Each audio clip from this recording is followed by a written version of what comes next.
وورث سليمان داود وقال يا أيها الناس علمنا منطق الطير وأوتينا من كل شيء إن هذا لهو الفضل المبين. وحشر لسليمان جنوده من الجن والإنس والطير فهم يوزعون حتى إذا أتوا على واد النمل قالت نملة يا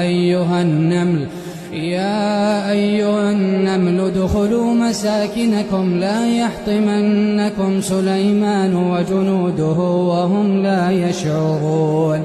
فتبسم ضاحكا من قولها وقال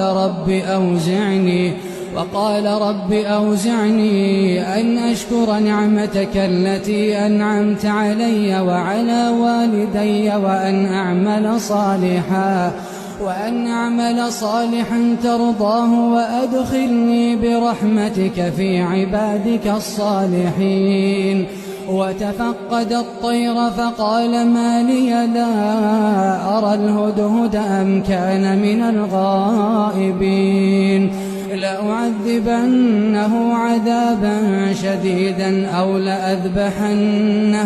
أو لأذبحنه أو ليأتين